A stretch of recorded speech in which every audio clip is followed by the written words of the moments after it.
Good afternoon, everyone. Welcome to Brewing Live All New Season, episode 39 for mental preparedness in new landscape of living amidst challenges of our present time. Brewing Live is a community service of the Copper Republic, a coaching hub and home of certified life coaches here in the Philippines. In partnership with Life Coach Philippines, our heart here as a game changers is to brew mental fitness in your space and help nurture holistic mental health for you and for the people that matters to you. So shout out to all my fellow game changers serving this corner of digital space in advancing life coaching ethically and authentically. Giving is a lifestyle that never goes out of a style. So I encourage you to expand your heart today by supporting the works that we do by blessing Decaf Copper Republic with your food and beverage order. We have delicious vegan meals and fresh guyabano for easy switch to healthy eating. And we also have sausage platter, waffles, and cakes for your favorite classic comfort food.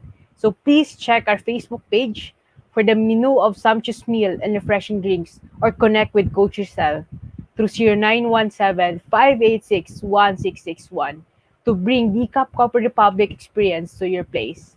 We are open from 10 a.m. to 10 p.m. for your order, pick up, and delivery. You can still avail the free iDream inspired journal, coaching cards, and other freebies from the previous months if you wish to complete your collection of valuable personal development material from Master Coach A. For other ways to support our community works, you may give us some stars or love gift through fund transfer. Just check the caption of this video for bank information and GCash account. If you just join us in, welcome and thank you for being here. You may circulate the link of this video to invite your friends to watch with you. You may also tag them in the comment below and give them shout out, encouragement, motivation, and best just acknowledge and express gratitude. As for me, let me give my shout out to my fellow mental model collectors inside B Learning Society by Master Coach A. Special mention to the fellow bronze badge holder. If you are not yet a smart holder of B Learning e-card and you still missing all the perks that we enjoy, today is the best time to take action. Connect with Coach Rezzhel to 0917-586-1661 to join the B Learning Society, the tent maker of B Learning homes for mental fitness. Enjoy the 5% food and beverage discount to mental model discount from Decaf Copper Republic and get full access to Mental Model Masterclass by Master Coach A, happening every third Saturday of the month. Plus, benefit from 90-minute free coaching session with senior coaches from Life Coach Philippines. So this month, Mental Model Masterclass is scheduled on August 21 at 7 p.m. Master Coach A will teach on mental model on the 21st Polymath. If you can see in the ad, um, there's a lot of things that you are able to learn from this mental model. And are you a modern day polymath? Register now and discover how the common belief of that the jack of all trades, master of none, can be hindering your progress. So for more information about the B Learning Society and about the mental model class that I will be joining on August 21, and a lot of coaches will be joining, and also the the two kids that I'm with, the two I've got Billy and Bench that will be joining again for the B Learning Society for the mental model class of Polymath. I really want to invite you personally to join us, journey with us as we uncover the things that can help us to move forward in life and to continue to reaching our dreams. So for more information and registration assistant, just connect with Coach Rezzhel through 0917-586-1661. So moving on for today's episode, I will be sharing about Self-Expression 101. What is a safe space? So please do tag your friends, forward this video link, and invite others to join us and join our conversation on mental preparedness as we share with them what is safe space for us. So I want to greet all the coaches that I'm joining me with joining me this afternoon. Hello, Ate Coach Mau. I've got also Coach Colleen. Hello po, and Coach Lacey. And we've also got Coach Maripe, Master Coach Jasmine, and Coach Lady Jen. And congratulations to the CACC Class 3. They've just graduated yesterday. So congratulations po, Lady Jen, and thank you for joining me this afternoon. So if you are watching this on a replay, comment hashtag replay and do send us message if you wish to connect with any points that resonates with you. You may find the YouTube link where you can watch a replay of all the episodes of Brewing Live in the caption of this video. Please do follow and subscribe to the channel so you will be notified when new learning videos becomes available.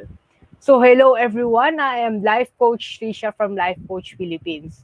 I am a professional co-actively co-create life and mental health coach. I am also a scholar of Master Coach A public speaking class.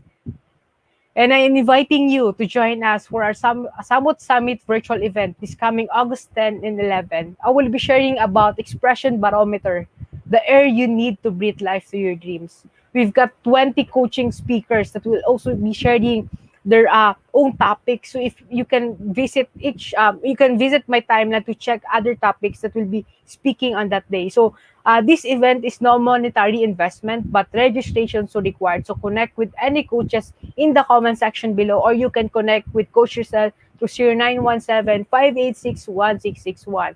I'm also a Master Builder Apprentice of Master Coach A, and we build tribe as we help your unstoppable dream come true. I'm the founder and creator of Express to Dream Big Again coaching community. My mission is to create a safe space for you and for the people that you love. Express as you journey on the freedom to choose to stay alive and to dream big again. And don't also forget to share your Pack My Bag moments in any social media platforms that you are using. Pack My Bag moment are the lessons that you are able to connect with this episode, and by sharing the Pack My Bag moment, you are also allowing the people in your space to learn from you, to express, as you express your Pack My Bag moments, you also allow them to express the things that they are learning for you.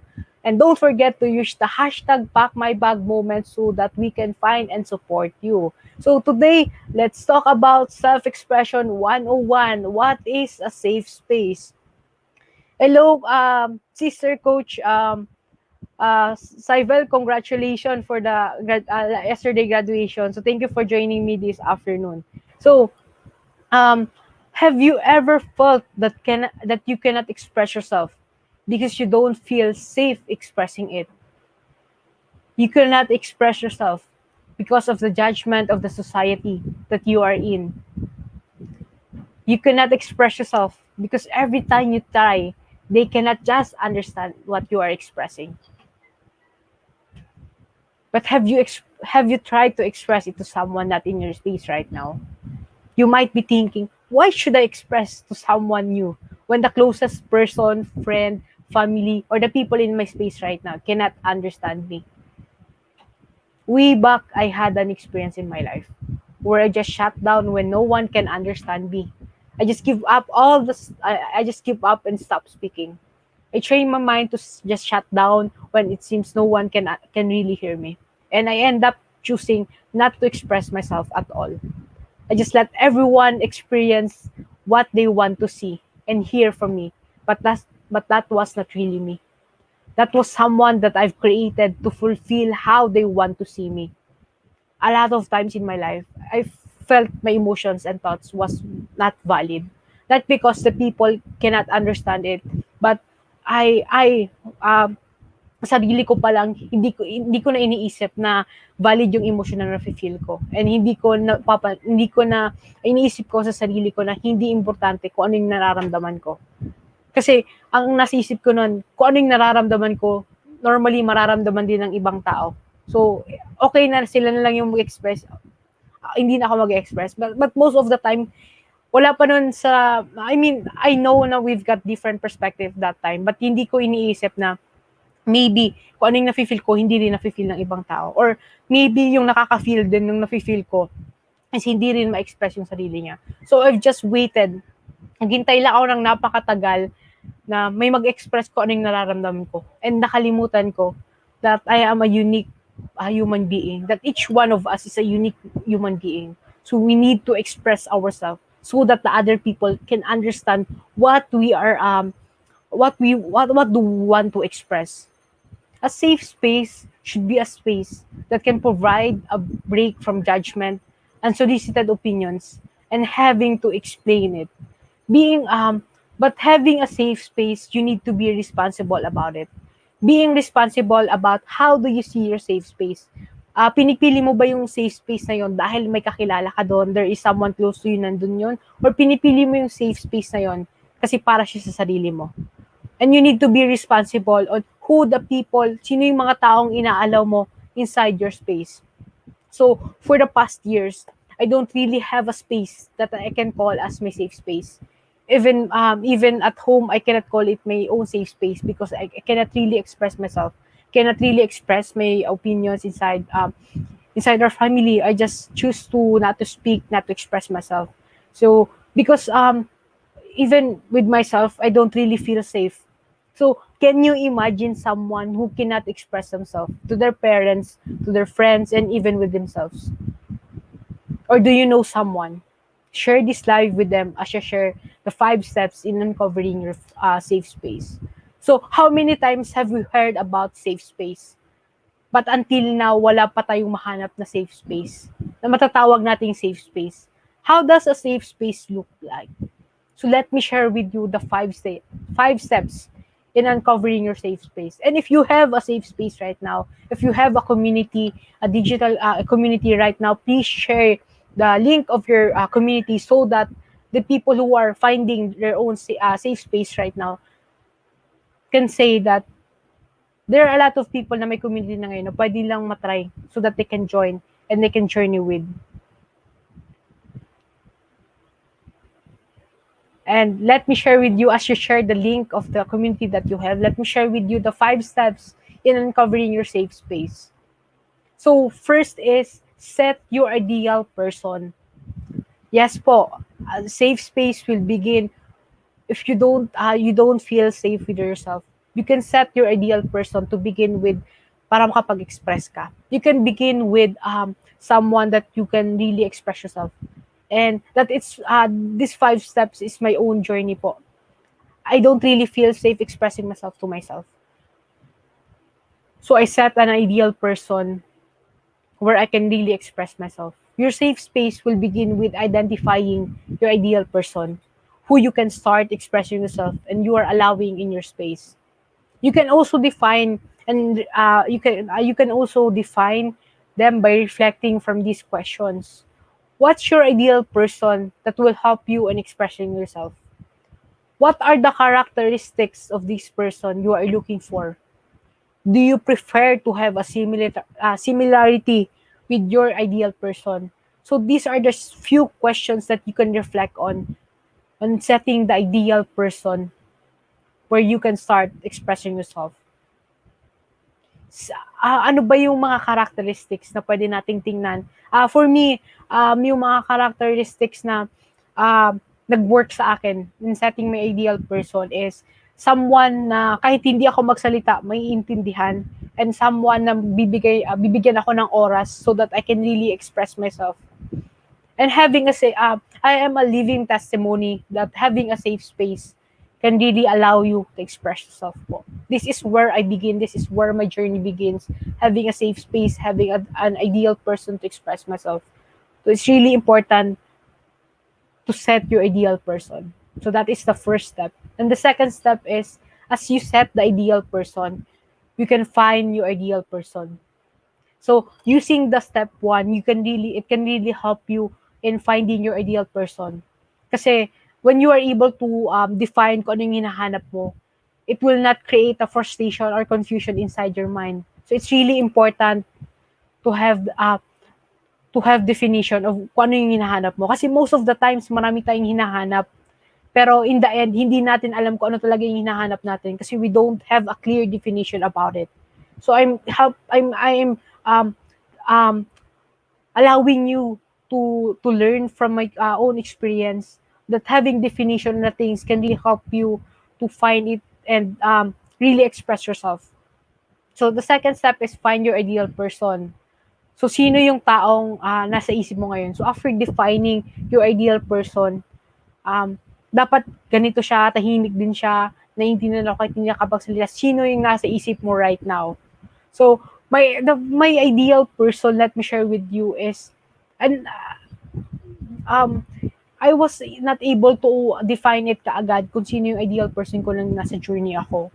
But nung I was able to journey with them, ito yung mga taong nasa isip ko, yung mga life coaches. I've got Master Coach A, Coach Candy, Coach Tin, Coach Sean, Master Coach Yasmin, Coach Rezzhel, and other coaches from MBA and other coaches from our tribe. It really helped me to find my ideal person. Ideal person, it doesn't mean na isa lang siya. Kailangan niya mag-start isa lang. But kung yun yung gusto nyo, it's okay. But I think nag-start lang din ako noon kay Master Coach A when she said that nag-ask siya sa akin if I can promise to stay alive for the next 6 months.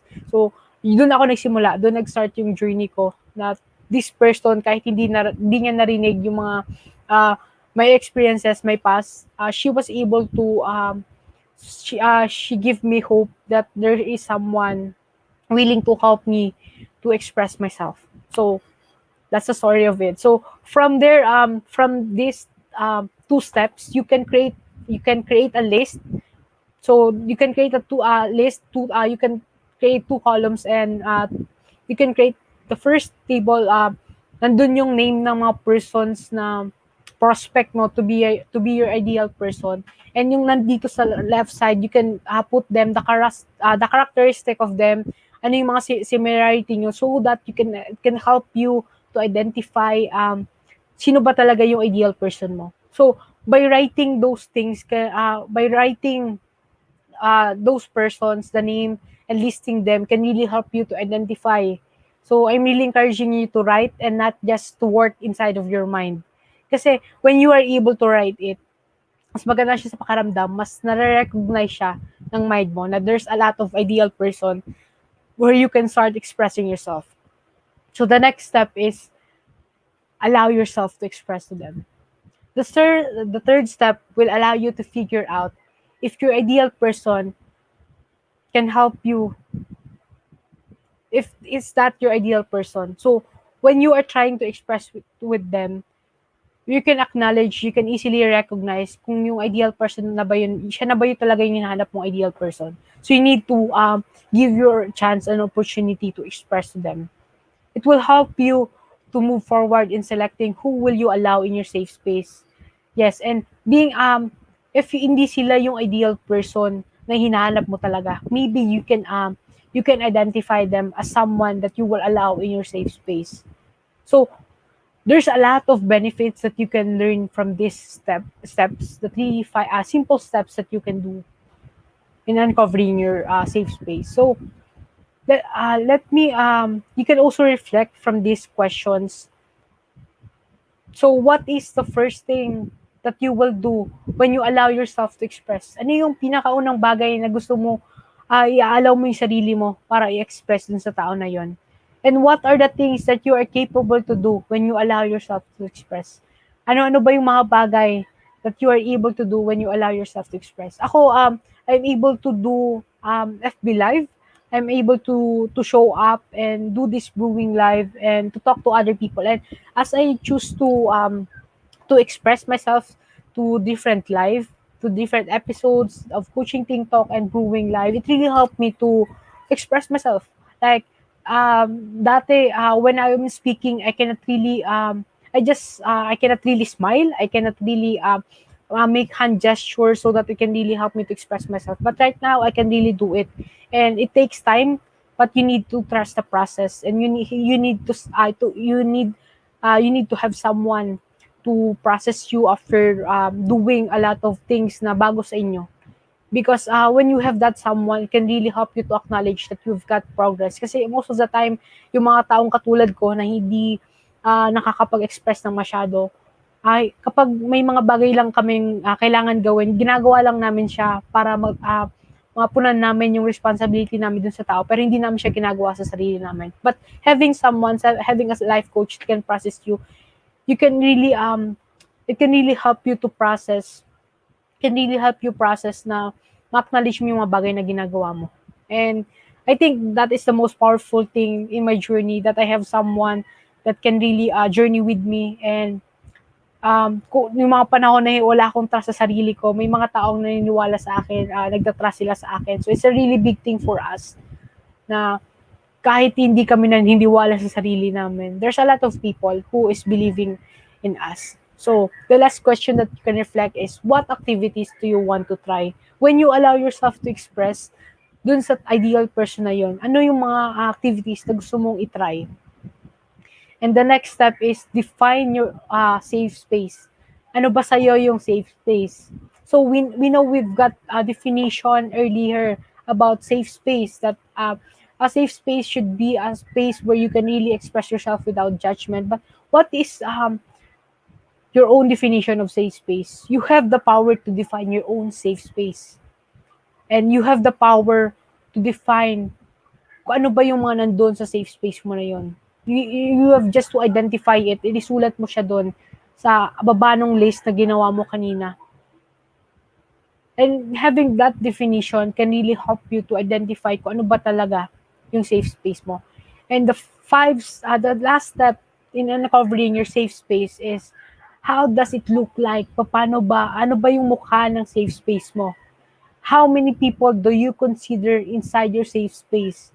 Is there a specific group of people do you want inside your safe space? So these are the 5 steps that can really help you in uncovering your safe space. The first step is set your ideal person. Second is find your ideal person. Third is allow yourself to express. Fourth is define your safe space. Fifth is, how does it look like? Ano ba yung mukha ng safe space mo? So these are things, these steps are very specific. When you are encountering a person who cannot really express themselves, it's really important to be specific on the things that you are asking or you are wanted them to try. And it can really help them to acknowledge, recognize na yung mga maliliit na bagay na yun na para sa kanila is malaking bagay po yun para sa amin. So that we can really recognize ourselves, that we deserve to be alive, that our voice deserves to be heard. So if you can notice po, we've defined a lot of things here, because having clarity about the things around you help you to responsibly express yourself. Yes po, you've heard it right, responsibly express yourself. Being responsible means that you understand that we've got different definitions and perspective about everything. And that includes the way we express ourselves. So in my journey po, I also learned how to become responsible on the things that I express myself. It's not just about the way I express myself, but the way I see how other people accept my self-expression, the way I express myself. And being able to understand it, maiintindihan din po namin kung how different people accept and react on our expressing ourselves. Because sometimes I do not want to express myself because natatakot ako sa reaction ng mga taong sa harap ko or pag-expressan ko. So it's really important to understand na we've got different ways of expressing ourselves. And we've got different perspective and definition of all about of things in ourselves. So, yes, Sister Coach Rezzhel, choose yourself. Yes po, define your safe space. Yes po, Master Coach Jasmine, it's really important to define our safe space. And yes, Coach Helene, express responsibly. And you can really express responsibly when you are able to learn with the people who you trust and who are believing in you. So it's really important po to, I'm teaching not only to express ourselves, you can begin a start when you are able to start when you are able to begin in start expressing yourself, just trust the process and continue your journey, because time will come, you will really understand the things, the reason why how you cannot really express yourself. Ano yung mga bagay na nagko-cause nun sa'yo? So maybe one of the things that are causing you not to express yourself is you don't have your own safe space. So if you know someone po that cannot really express themselves, allow me to journey with them. And if you know parents po who feel a lot of frustration with their children, though hindi nag-express or just answer them with just one word or simple nod, I will be running a 6-week coaching workshop titled Skyrocket Your Expression Quotient. This coaching workshop is for your kids po, from 14 years old to 25 years old. A 6 weeks journey in discovering their expression quotient.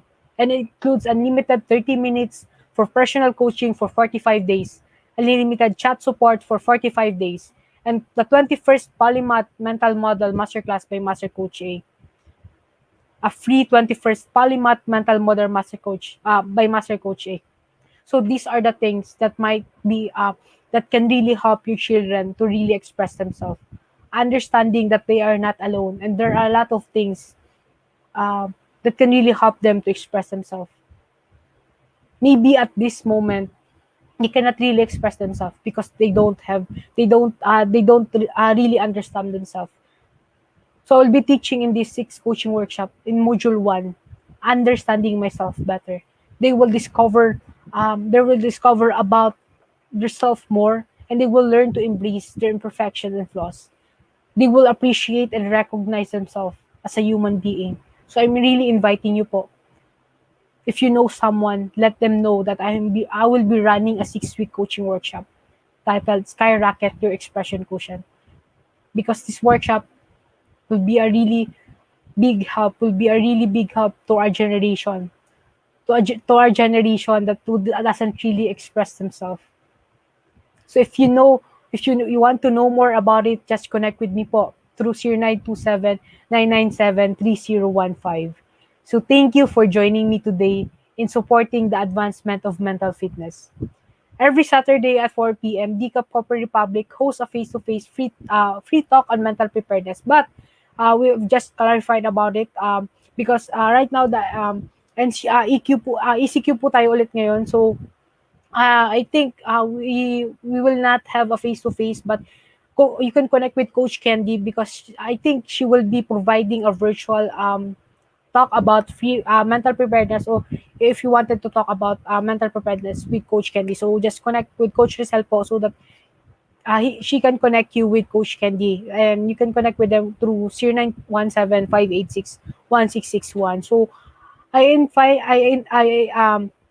invite you to attend with fellow mental advocates. This talk is for you if you care about mental wellness and you desire to protect yourself and your loved ones from mental illness and challenges.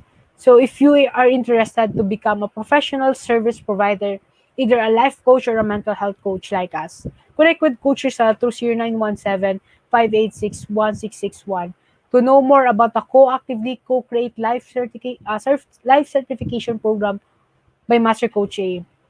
A mental certification and internship program will also be available by August. So inquire now and reserve your slot. So I really want to congratulate the co-actively co-create class 3 who graduated yesterday. So we've got Sister Coach Cyvel and Coach Lady Jan joining us today. So congratulations po again and welcome to the Gamily. So I'm really happy that you are part of the Gamily, and I'm really excited to journey with you. So join us back tomorrow, same time and same digital space for episode 40, Singles Thought, How Your Thinking Affect Your Single Living by Coach Maureen. So DCAP Copper Republic is located inside Pioneer Center compound, or widely known as PC. We are just across Bayanihan Center in Pioneer Road, corner Brixton in United States, Capitolio, Pasig City.